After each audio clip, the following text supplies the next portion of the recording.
some 70 kilometers away. Dr. Ainley explained that even if he caught him and brought him back to the colony, he would immediately head right back for the mountain. చుట్టూ మంచు, పళ్ళు కురికేంత చలి, వణుకు, అంతా మంచు కొండలు, మంచు పర్వతాలు. అక్కడ ఒక పెంగ్విన్ గుంపు.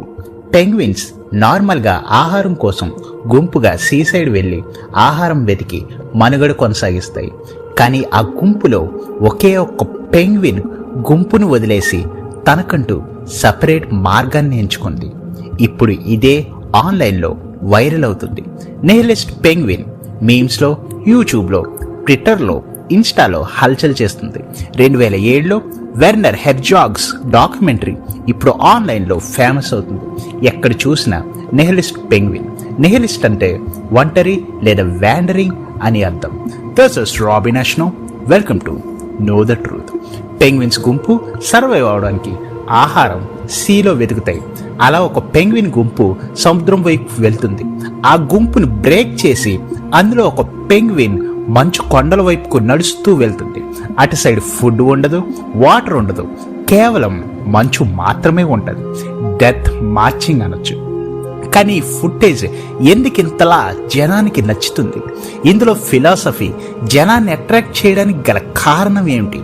పెంగ్విన్స్ చూడడానికి మనిషిలానే అనిపిస్తాయి. 2 కాళ్ళతో అలా నడుస్తాయి. మనిషి యొక్క బిహేవియర్ కనపరుస్తాయి. The walk. పెంగ్విన్ అలా నడుస్తూ వెళ్తుంటే ఆ సపరేషన్, ఆ ఐసోలేషన్, ఆ గుంపులో నుంచి వేరుపడటం, ఇవన్నీ ఎవరికి వాళ్ళ జీవితాలతో రిలేట్ చేసుకున్నారు.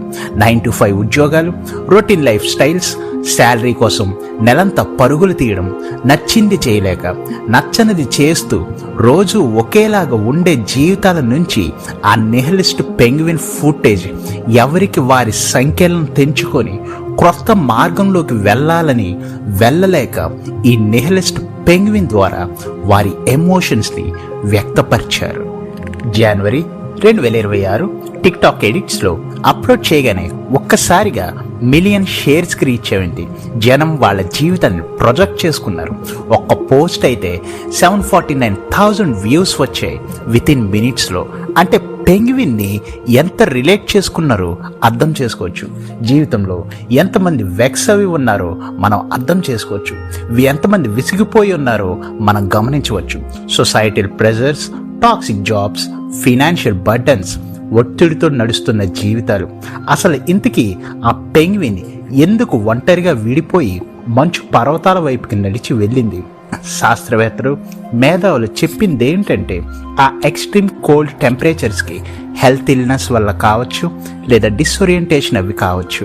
ఆ పెంగ్విన్ గుంపుని వదిలి అలా మంచు పర్వతాల వైపుకి వెళ్ళి ఉండొచ్చు అని చెప్పుకొచ్చారు. ఏది ఏమైనా, కాన్సెప్ట్ ఏదైనా కానీ ఆ లోన్ రేంజర్ వాకింగ్ అనేది జనాలలో ఒక నిహిలిజంని, రెబలిజంని మండించింది. రొటీన్కి మించి భిన్నంగా చేయాలి లేదా ఏదైనా సాధించాలి అని ఎదురు చూస్తున్న వారికి ఆ పెంగ్విన్ సపరేషన్, వాకింగ్ లోన్లీ అనేది రెగ్యులర్ లైఫ్ నుంచి తమ సాధించాలి అనుకున్న వేని ఊహించుకుంటూ ఇన్స్పైర్ అయ్యారు. మేబీ ఆ పెంగ్విన్కి హెల్త్ ఇష్యూస్ కావచ్చు, కానీ మన జీవితాలలో మనం తెలుసుకోవాల్సింది, if your why is clear, purpose is crystal clear, vision అనేది క్లియర్గా ఉంటే ఖచ్చితంగా గుంపు నుంచి బయటికి వచ్చి పోరాడు. ఆకాశాన్ని అంటే విజయాన్ని సాధిస్తావు. ఎందుకంటే ప్రయత్నానికి హద్దు పెట్టకూడదు. వివిధ మార్గాల్లో ప్రయత్నిస్తే రిజల్ట్ రాక మానదు. నిహిలిస్ట్ పెంగ్విన్ పట్ల మీ అభిప్రాయం ఏమిటి? కామెంట్ బాక్స్లో చర్చించండి. వీడియో నచ్చితే లైక్ చేయండి, సబ్స్క్రైబ్ చేసి సపోర్ట్ చేయండి. మరింత మందికి ఈ వీడియో చేరాలనుకుంటే షేర్ చేసి అందరికీ తెలపండి. This is Robin Ashno, your companion. Thank you all.